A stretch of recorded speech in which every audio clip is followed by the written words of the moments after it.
On continue de parler de la 32e rencontre internationale des cerfs-volants de Berck avec François Goudot, le directeur des événements de la ville de Berck.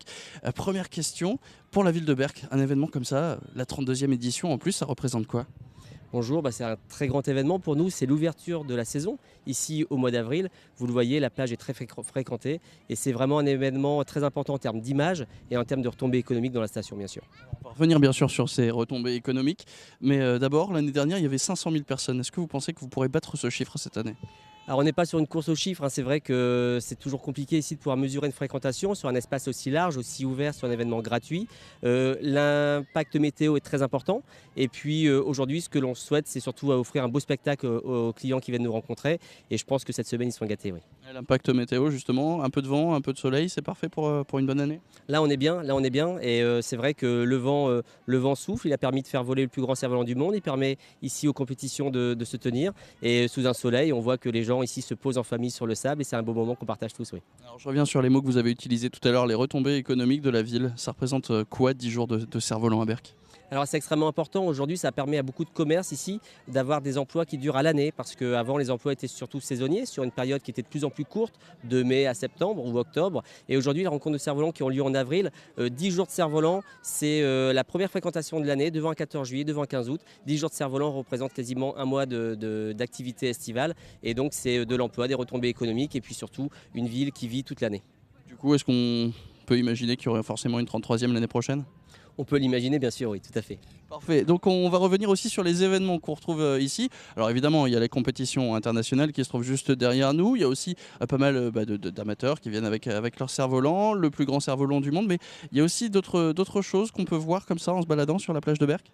Oui, on propose de nombreuses animations. Ce que l'on souhaite ici, c'est que le public participe, descende sur la plage. Donc vous le voyez, ça a été aménagé. Il y a des caillebotis qui permettent d'arriver sur la plage. Il y a le jardin du vent, qui est une vraie invitation à découvrir ici des objets étonnants qui bougent par le vent. Et puis on propose des rendez-vous aux enfants, aux grands-enfants, que chacun reste encore, avec une grande manche à air ici, un cerf-volant que l'on peut visiter. Alors c'est un souvenir, un moment extraordinaire de visiter un cerf-volant. On le propose chaque après-midi sur la plage. Et puis on propose également de nombreuses animations avec des ateliers de construction de cerfs-volants, une école de pilotage bien sûr, et puis un petit rendez-vous, un petit clin d'œil chaque matin à 11 h. Le public se réunit sur la plage, il vient dessiner une grande fresque humaine et on vient prendre cette photo par cerf-volant avec un aérophotographe qu'on publie ensuite sur les réseaux. Alors, on n'oublie pas de préciser évidemment que tous ces rendez-vous sont gratuits. On va s'arrêter d'abord sur la manche à air. En fait, on visite un cerf-volant long de combien de mètres c'est que des couleurs et c'est quelque chose à voir. C'est un cerf-volant qui est haut en couleur, qui fait 25 mètres de long, qui fait 3 mètres de diamètre. Donc c'est une véritable expérience. On rentre dans un cocon très lumineux, très coloré. Et les enfants prennent plaisir et les parents également font beaucoup de photos à l'intérieur de cet espace. Mais on n'oublie pas de préciser que comme c'est un cerf-volant, on est dépendant du vent. Comme là par exemple, le vent est en d'est, il ne peut pas être déployé. Voilà, là on a un peu de difficulté à le faire voler ce matin, à bien se gonfler, mais je suis confiant pour cet après-midi. Eh ben, on verra ça, donc on espère qu'on peut le revoir aussi peut-être tout au long de ce week-end peut-être. Bien sûr, jusque dimanche 22, jusque dimanche soir, il sera en place sur la plage. Parfait. On peut le retrouver dans quel coin pour ceux qui voudraient venir nous voir? Quand vous prenez ici face à la plage, c'est plutôt sur votre droite en regardant la mer. C'est facile, il y a un carrousel, c'est en bas du carrousel et on le voit très très loin.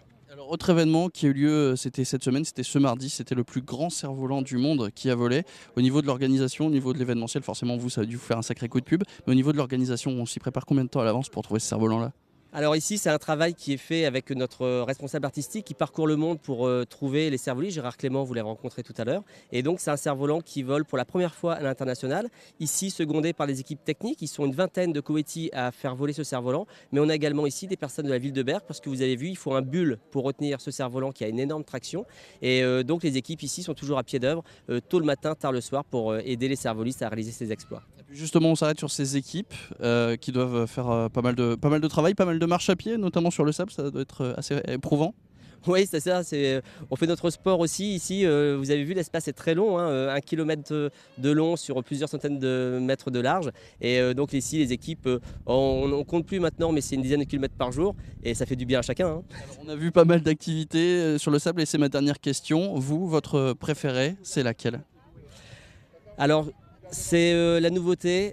J'adore la traversée d'un cerf-volant, j'adore la photo par cerf-volant. C'est deux moments où le cerf-volant prend du sens et où le public participe. Voilà, j'aime ces rendez-vous. La photo par cerf-volant, 1, 2, 3, Ouistiti, comme on l'a appelé, et la manche à air. justement cette activité photo par cerf-volant, c'est tous les matins. Vous avez rendez-vous sur la digue pour faire une fresque humaine et ensuite la photo est prise par cerf-volant et diffusée sur les réseaux sociaux. Merci beaucoup et puis je vous laisse, on se donne rendez-vous encore une fois sur la plage de Berck. Venez voir cette 32e rencontre internationale des cerfs-volants.